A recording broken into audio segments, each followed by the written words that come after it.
हम आत्माएं, हम बाबा के बच्चे कौन है? राजयोगी, है ना। सब अपने को राजयोगी समझते हैं, ये स्वमान लेते हैं। हम सब राजयोगी हैं। दुनिया में आप देखो, कोई योगी होते हैं तो उनको कितना अपने पर जैसे एक नशा होता है कि हम योगी हैं। तो बाबा हमें कहते हैं हम बच्चे सबसे विशेष इस संसार में, हम राजयोगी हैं। आप ऐसा तो नहीं समझते हम गृहस्थी हैं, हम तो साधारण हैं। कौन कौन ऐसा सोचते हैं, मैं तो साधारण हूँ, गृहस्थी हूँ, ऐसा सोचते हैं?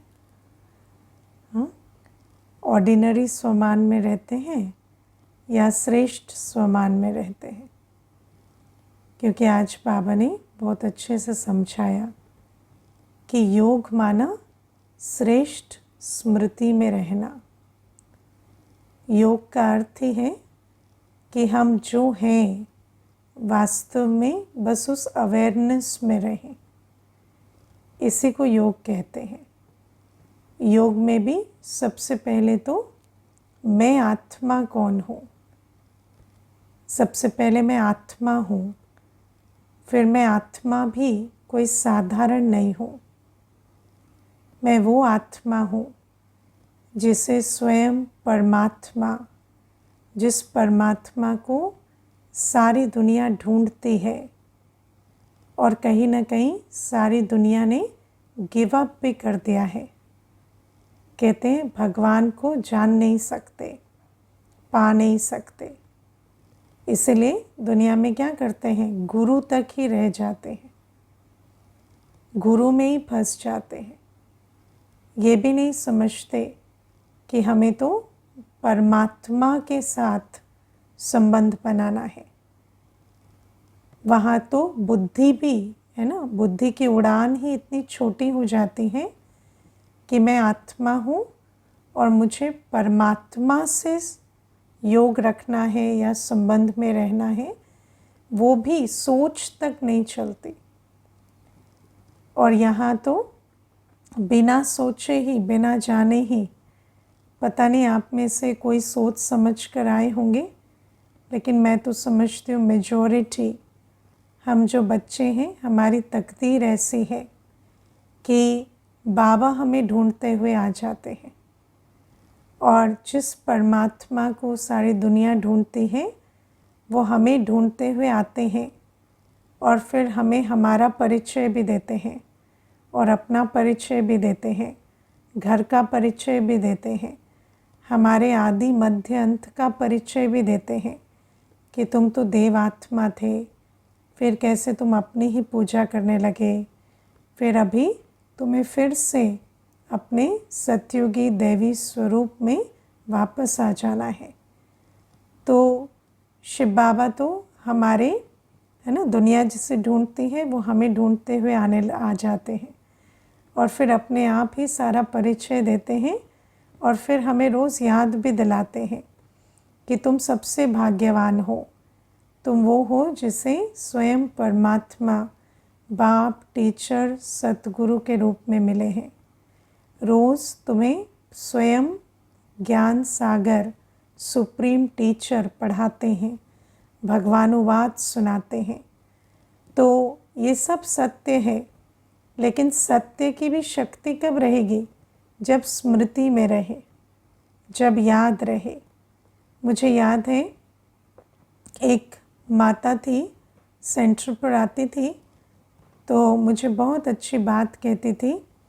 कहती मेरा जो भाई है ना दीदी, वो बहुत उदास रहता है। तो मैंने कहा उदास क्यों रहता है? तो कहती दीदी डॉक्टर है वो, लेकिन जब मेरे पिताजी, माना हमारे पिताजी, उसके भाई के भी पिताजी हुए, तो जब हमारे लौकिक पिताजी शरीर छोड़ने वाले थे तो उस समय पर वो बहुत बीमार होकर शरीर छोड़े।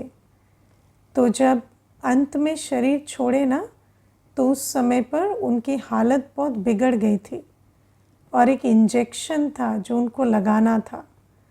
तो जो मेरा भाई है वो डॉक्टर है, लेकिन पिताजी को देख के वो इतना इमोशनल हो गया कि वो इंजेक्शन सीधा लगा नहीं पा रहा था। उसको इंजेक्शन घर में था, लेकिन उसके हाथ काँप रहे थे और उसकी बुद्धि काम नहीं कर रही थी और वो बिल्कुल उस समय घबरा गया और इंजेक्शन वो लगा नहीं पाया। और फिर हमें फ़ोन करके किसी और को बुलाना पड़ा और वो जब तक आए तब तक थोड़ी देर हो गई थी। तो इंजेक्शन तो लगा, लेकिन पिताजी बचे नहीं। तो उनको उस बात की जो गिल्ट है वो आज तक खाता है कि मैं डॉक्टर होकर भी पिताजी को नहीं बचा सका। तो आप सोचो कि उस समय पर क्यों नहीं बचा सके, क्योंकि डॉक्टर है, सब कुछ आता है, लेकिन स्मृति में क्या आ गया, मैं बेटा हूँ। उस समय पर सन कॉन्शियसनेस में चले गए, मैं बेटा हूँ। तो जो बेटे के इमोशन थे वो इतने हावी हो गए कि जो डॉक्टर की योग्यता थी वो इमर्ज ही नहीं हुई। तो इसीलिए बाबा हमें ये बात समझाते हैं कि हम बच्चे बहुत विशेष हैं। हमारा भाग्य इतना श्रेष्ठ है जैसा इस दुनिया में किसी का भी नहीं है। लेकिन कई बार बाबा के बच्चे भी कह देते हैं, हमसे सुबह उठा नहीं जाता, हमसे थॉट्स कंट्रोल नहीं होते, हमारे मुख से कुछ उल्टा निकल जाता है, हम किसी पर क्रोध कर देते हैं। तो ये बातें क्यों होती हैं? क्योंकि हम स्वमान में ही नहीं रहते, स्मृति में ही नहीं रहते कि हम कितने विशेष हैं।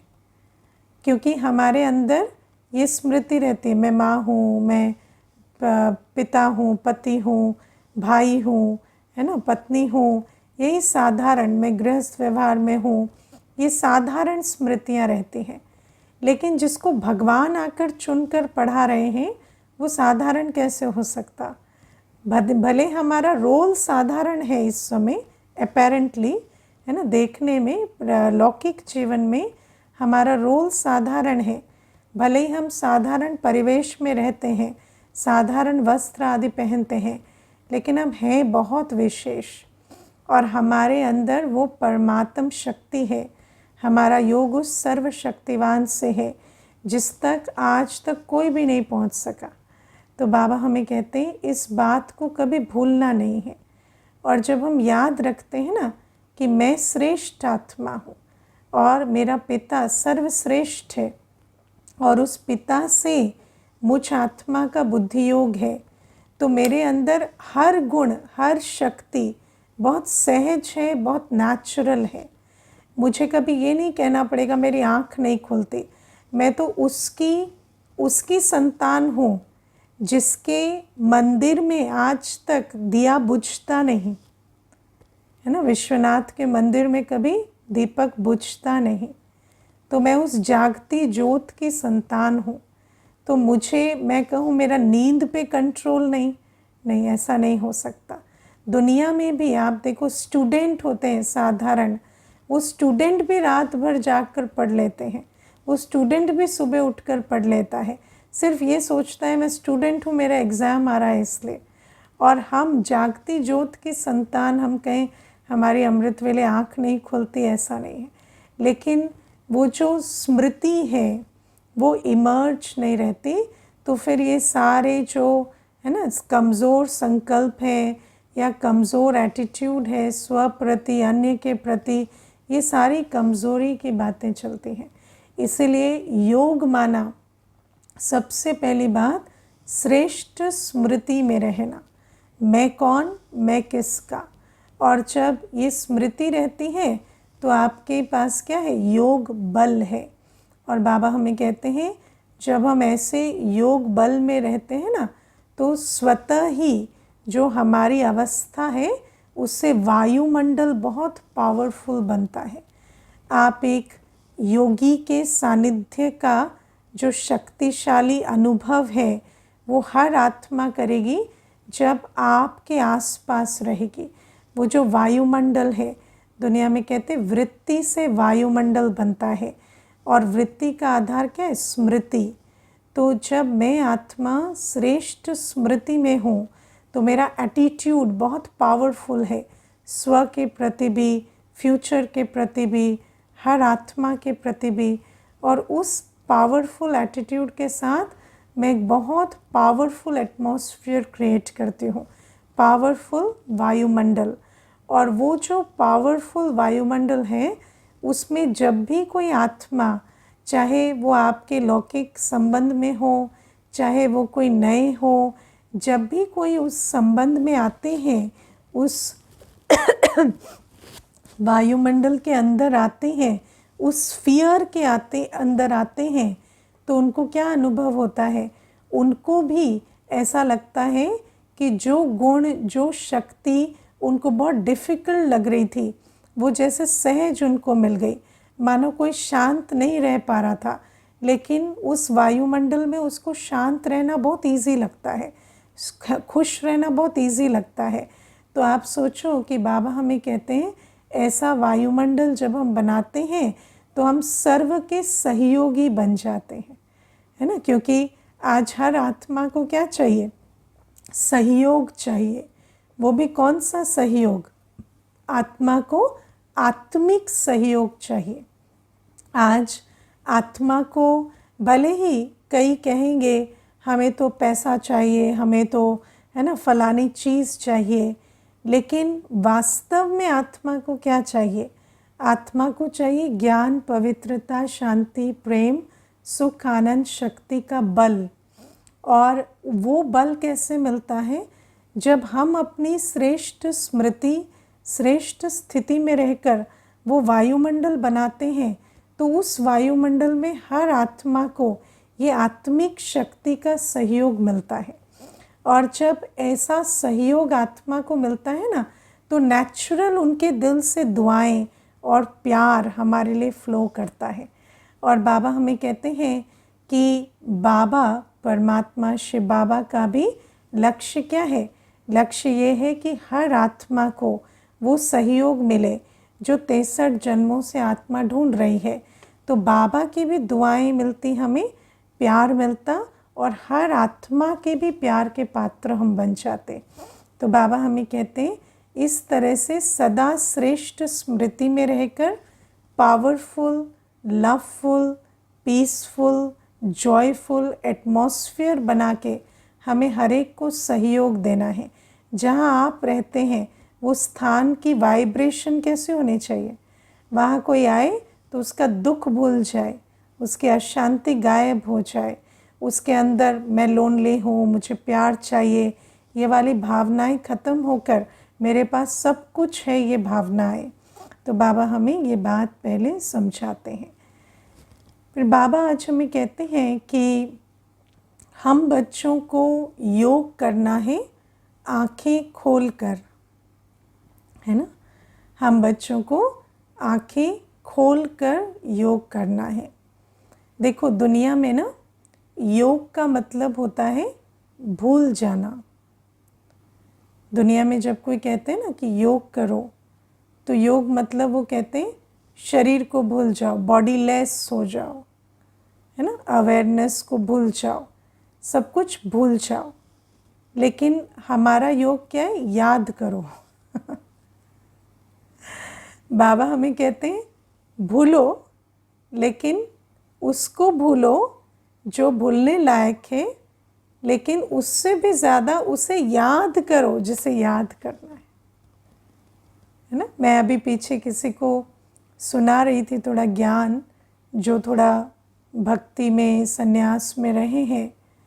तो मैं उनको कह रही थी कि हमें आत्मा समझ बाप को याद करना है, ये योग है।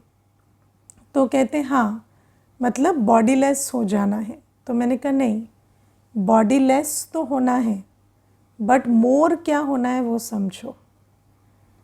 बॉडी लेस होना है वो ठीक है, बॉडी को भूलना है, लेकिन उससे भी ज़्यादा अपने को आत्मा याद रखना है और बाबा को याद करना है। और हमारा जो योग है वो याद करने का योग है, सिर्फ भूलने का नहीं है। तो जब दुनिया में जब योग की बात होती है तो दुनिया में योग माना भूल जाओ, सुन्न अवस्था में चले जाओ, है ना, सुध बुध भूल जाए, बस वही योग है। तो आप चलो ठीक है, वो भी ड्रामा में पार्ट है, बाबा कहते हैं उसमें भी कोई ऐसा नहीं कि रॉन्ग या राइट, लेकिन वो यथार्थ नहीं है, इसीलिए उससे हम गिरते ही आए।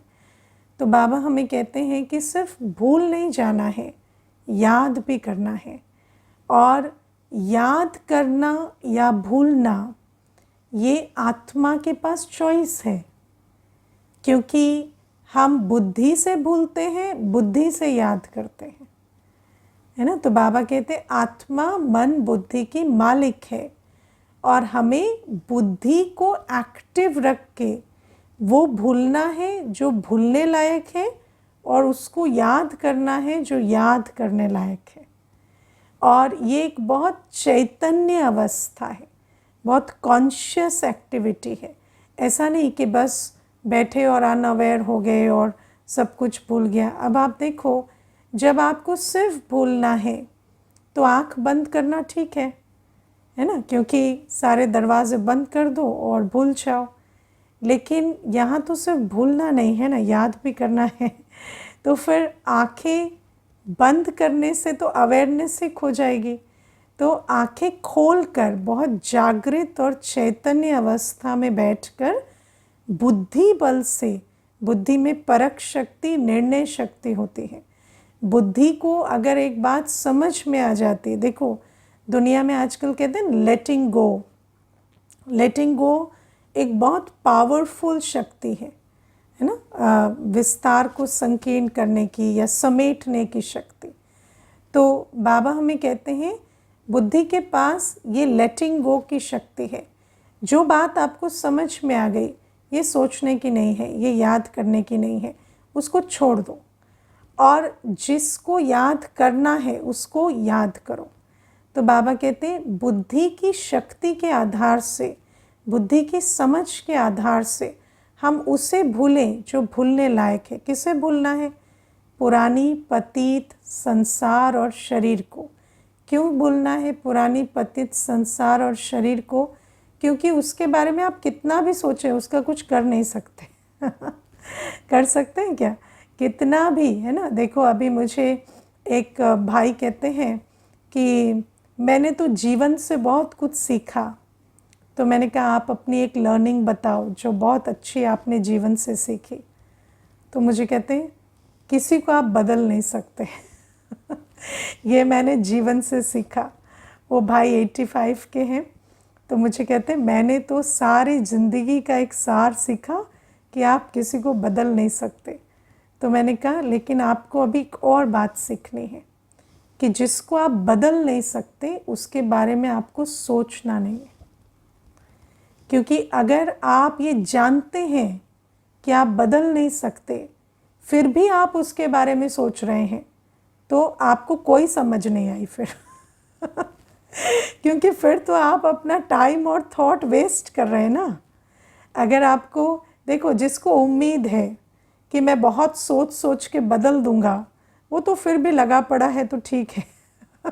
उसको तो फिर भी कोई उम्मीद नज़र आ रही है कि भाई मैं बहुत सोचूंगा तो ये बदल जाएगा। अब आपको तो ये बात समझ भी आ गई कि ये बदलने वाला नहीं है, फिर उसके बारे में आप सोच रहे हैं और अपना समय लगा रहे हैं, ये तो बहुत ही मूर्खता की बात हो गई। तो बाबा हमें कहते हैं कि इस पुरानी दुनिया में, इस पुराने शरीर में आप कुछ नहीं कर सकते सोचकर। तो बाबा कहते ये जो ड्रामा जैसा बना बनाया है अब उसको वैसा ही चलना है। लेकिन अभी अगर हम अपना बुद्धि योग बाबा के साथ रखें तो मेरी स्थिति, मेरी अवस्था इतनी शक्तिशाली होगी कि परिस्थिति जिसको मैं नहीं बदल सकती, उस परिस्थिति से मैं बड़ी हो जाऊंगी, है ना। तो जब मैं परिस्थिति से बड़ी हो जाऊंगी तो मुझे परिस्थिति को छोटा करने की ज़रूरत नहीं पड़ेगी, मैं परिस्थिति को सहज पार कर सकती। तो बाबा हमें कहते हैं अब तुम्हें मुझे याद करना है, और बाबा कहते हैं कि मुझे याद करने के लिए तुम्हें जागना है, तुम्हें सोना नहीं है, तुम्हें है ना ऐसे कोमा में नहीं चले जाना है तुम्हें बहुत अवेयरनेस के साथ बुद्धि को प्रेजेंट रख के मुझे कॉन्शियसली याद करना है। और इसीलिए आंखें खोलकर अटेंशन में बैठकर हम याद करते हैं, ऐसे नहीं लुढ़क रहे हैं इधर उधर या ऐसे स्लाउच कर रहे हैं सोफे पे और फिर बाबा को याद करें, वो विधि नहीं होती। बॉडी भी ऐसे पोस्चर में रहे जो कंफर्टेबल भी है और अटेंटिव भी है। मुझे याद है एक भाई एक बार सेंटर पर आए थे तो मुझे बहुत अच्छा एक सवाल पूछते, कहते कि ये शिवानी बहन जब भी मेडिटेशन कराती तो कहती sit back keep your back straight.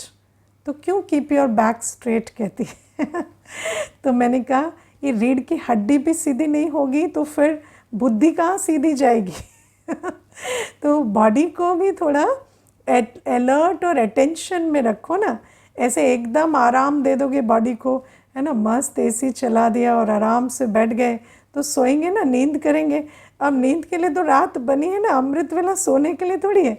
तो इसीलिए बॉडी को भी ऐसा है ना कंफर्टेबल रखो, कोई डिस्कम्फर्ट नहीं देना, लेकिन अटेंटिव पोज में रखना है।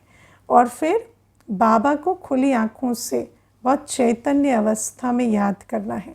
आज बाबा बहुत अच्छी बात कहते हैं कि अगर ऐसे आँख बंद करके याद कर रहे हैं तो चोर घुस जाएगा और दुकान से सामान उठा कर ले जाएगा और आपको पता भी नहीं चलेगा। और सच बात है कि है ना, अगर ऐसे आँख बंद करके याद करेंगे तो अभी देखो सेंटर पर भी हम बैठते हैं तो सारे दिन क्या देखना पड़ता है ना, कौन आया कौन गया, है ना, कहाँ क्या हो रहा है। तो अगर ऐसे आँख बंद करके बैठेंगे तो क्या क्या हम निगरानी करेंगे, किस प्रकार से हम सारा कार्य संभालेंगे। तो बाबा हमें कहते हैं कि नहीं, आंखें बंद करके नहीं, आंखें खोल के याद करना है।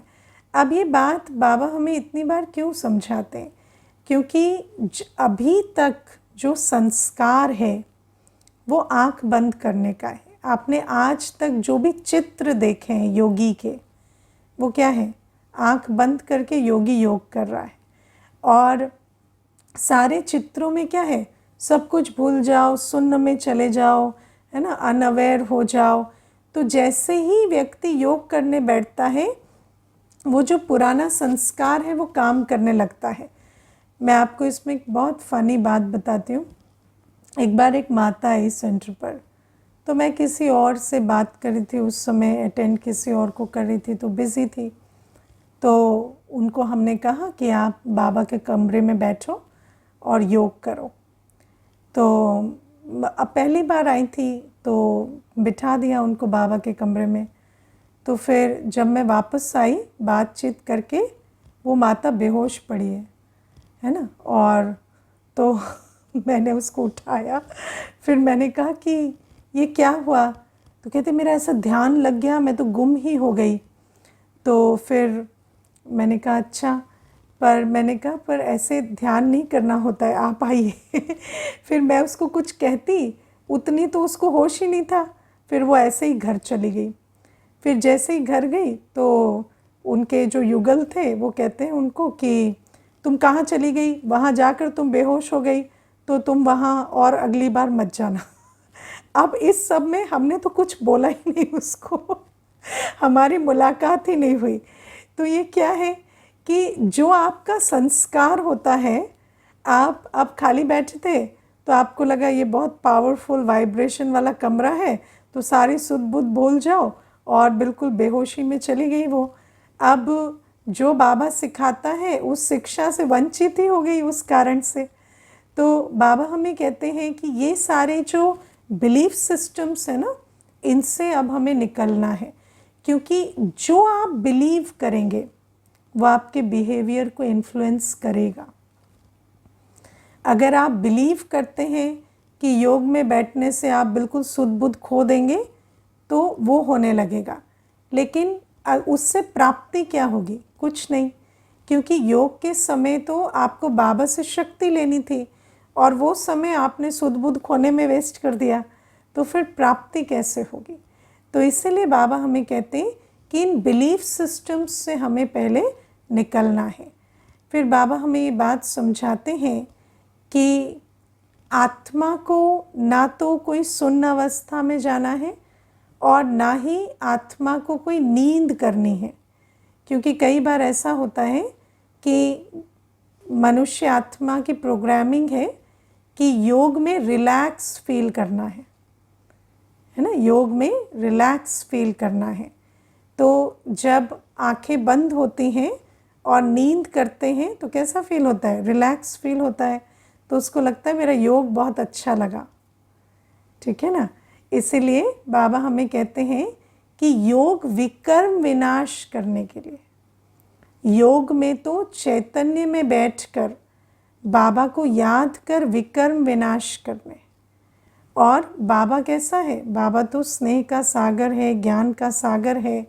तो जब आप बाबा को चैतन्य में याद करते हैं तो आपके अंदर चार्ज भरता है, हीलिंग होती है, आपके अंदर शक्ति भरती है। तो बाबा कहते हैं वो सब करने की जगह नींद करते हैं और रिलैक्स हो जाते हैं और कहते हैं कि हमारा योग लग गया।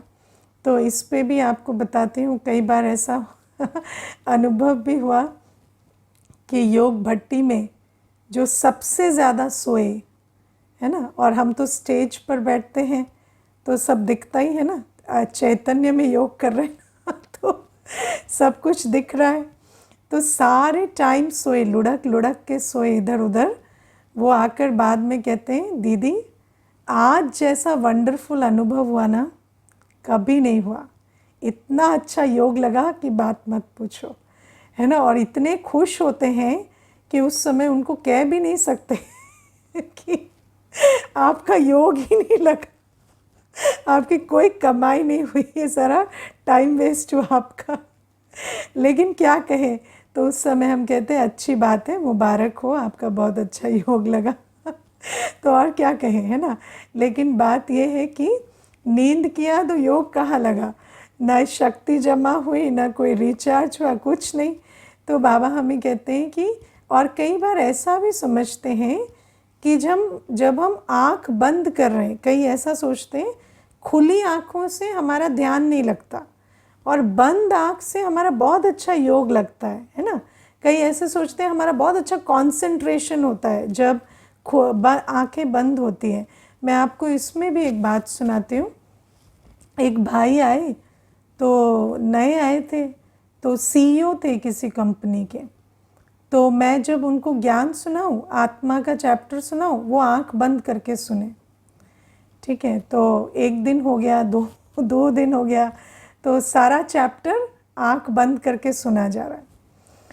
तो एक दो दिन तो मैंने कुछ कहा नहीं, क्योंकि अभी दुनिया के हिसाब से भी क्या होता है, थोड़ा एक अभिमान भी होता है, तो एकदम से पॉइंट आउट कर दे तो पता नहीं कल से आए ही ना, तो चुप रही। फिर तीसरे दिन मैंने उनको कहा आप ऐसे बोर्ड मीटिंग में भी बैठते हो क्या आंखें बंद करके तो मुझे कहते हैं हाँ मैं ऐसे ही बैठता हूँ। तो मैंने बोला बोलते भी ऐसे ही हो या सिर्फ सुनते हुए ऐसे आँख बंद करके बोलते भी हैं आप या सुनते ही हैं? तो मुझे कहते नहीं, जब सुनना होता है तो मैं ऐसे आँख बंद करके सुनता हूँ। तो मैंने कहा और आप जब आँख बंद करते हैं तो आपको सुनाई देता है सब कुछ, अवेयरनेस रहती है आपकी। तो मुझे कहते हैं हाँ मैं इनफैक्ट बहुत ज़्यादा अवेयर रहता हूँ जब मैं आँख बंद करता हूँ। तो मैंने कहा अच्छा फिर ऐसी बात है, तो आज जो भी मैंने सुनाया वो मुझे सुनाना ज़रा, आज जो क्लास हुई वो पॉइंट सुनाना। तो एक भी पॉइंट उनको याद नहीं।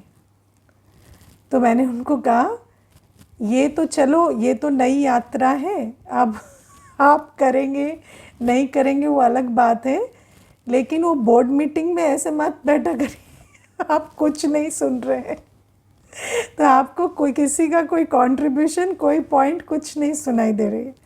और बाबा हमें कहते हैं जब आत्मा आँख बंद करके बैठती है, शरीर की आँखें, तो उस समय पर एक तो नींद करती है और दूसरा उसको पता भी नहीं कि मैं नींद कर रहा हूँ ना, पता भी नहीं। ये सबसे बड़ी बात जो आज बाबा ने हमें मुरली में बताई वो ये कि आत्मा को ये पता ही नहीं कि मैं नींद कर रहा हूँ, मैं तो कुछ सुना ही नहीं, कुछ रजिस्टर ही नहीं हुआ। तो बाबा हमें कहते हैं जैसे माया, जो जैसे चोर चोरी करके दुकान से ले जाते हैं ना, ऐसे माया भी आपका सारा समय चोरी कर लेती है उस समय। और आप जिस कार्य को आपको करना था, बाबा को याद करना था या मुरली सुननी थी, वो कुछ भी आपको सुनाई नहीं दिया और वो सारा टाइम वेस्ट हो गया। तो बाबा हमें कहते इसीलिए बहुत ध्यान से मुरली भी सुनते हैं तो बहुत आंखें बंद हुई माना नींद हो रही है, इसको भूलना नहीं। आंखें बंद हुई माना ना आपको मुरली बुद्धि में जा रही है, ना कोई आपका योग लग रहा है। इस बात को पक्का कर लेना। अभी हम बार बार नहीं कह सकते, है ना, हम बार बार एक एक को पॉइंट आउट करेंगे तो अच्छा नहीं लगेगा। लेकिन आंखें बंद हैं माना आप नींद कर रहे हैं, ना आप मुरली सुन रहे हैं, ना आप योग में हैं। ये प्रैक्टिकल बात है। और फिर बाबा इसलिए हमें कहते हैं कि आँख खोल के, अब कई कहते हैं योग लगता ही नहीं आँख खोल के, तो अभ्यास करें। अगर आप बार बार कहते रहेंगे योग लगता नहीं है आँख खोल के, तो आपकी बुद्धि को मैसेज क्या मिल रहा है? तो कैसे लगेगा योग?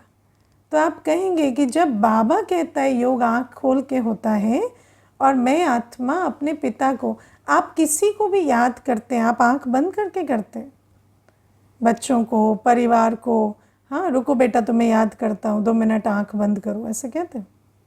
नहीं। तो परमात्मा को याद करने में आँख क्यों बंद करनी होती है? बाबा कहते हैं ये भी तो याद ही है, ये भी तो एक कॉन्शियस याद है, तो इसके लिए आँख क्यों बंद करनी है? फिर बाबा हमें और एक बहुत इम्पॉर्टेंट बात समझाते हैं, हम कर्म योगी हैं। हम आत्माओं का योग कोई आधा घंटा 1 घंटे का नहीं है, हम आत्माओं का योग है सारे दिन का। हम हर सेकंड निरंतर हर कर्म करते बाबा की याद में रहते हैं। तो जब हमें सारे दिन बाबा की याद में रहना है तो कर्म तो हम आँख खोल के करते हैं ना। तो फिर अगर हमने वो प्रोग्रामिंग की है अपने आप को, या वो मेंटल स्विच ऐसा बनाया है कि जब आँख बंद होगी तभी बाबा के पास जाएंगे, तो फिर सारे दिन जब आँख खोल के कर्म करेंगे तो उस समय पर बाबा से बुद्धि कैसे जुड़ेगी? वो तो पॉसिबल ही नहीं। इसीलिए दुनिया में तो कहते हैं वर्क इज़ वर्शिप, ये कर्म योग है। लेकिन बाबा कहते नहीं, वाइल वर्क यू रिमेंबर बाबा। तो काम हाथ से करते हुए बाबा की याद में रहना, इसको कर्म योग कहते हैं। और अगर हमारे मेंटल स्विच में ये फ्लेक्सिबिलिटी नहीं है कि मैं जब चाहूँ बुद्धि बाहर रखूँ, जब चाहूँ आंखें खुली और बुद्धि उपराम, तो फिर काम काज करते खुली आँखों से कैसे बाबा को याद करेंगे? इसलिए बाबा कहते हैं आँख खोल कर याद का अभ्यास पक्का करना है। और एक जो पॉइंट बाबा हमें समझाते हैं योग से संबंधित, वो है चैंटिंग के बारे में, है ना, जप के बारे में। दुनिया में क्या करते हैं? राम नाम जपते हैं, है ना। लेकिन बाबा कहते हैं कि राम कहो, कृष्ण कहो, भगवान कहो, ईश्वर कहो, कौन है वो? परम पिता परमात्मा निराकार शिव बाबा। तो बाबा कहते हैं वो जो तुम्हारा पिता है उसको तुम्हें नाम जप के याद नहीं करना। और याद का जैसे कनेक्शन आंखें बंद करने से नहीं है, ऐसे ही याद का कनेक्शन नाम जपने से नहीं है। और बाबा बहुत अच्छा एग्जाम्पल देते हैं कि आप अपने लौकिक पिताजी को याद करते हुए बाबा बाबा बाबा करते हैं क्या? हाँ, पिताजी पिताजी नहीं करते। तो बाबा कहते हैं इसीलिए शिव बाबा को भी याद बुद्धि से करना है। बुद्धि को यहाँ से न्यारा किया, बाबा की याद में बिठाया। इसमें कोई आँख बंद करने की, नाम जपने की कोई भी ऐसी बात नहीं है। शरीर को स्थिर रखा, अटेंशन में रखा और आत्मा बुद्धि से उपराम हो बाबा को याद करे। अच्छा, ओम शांति।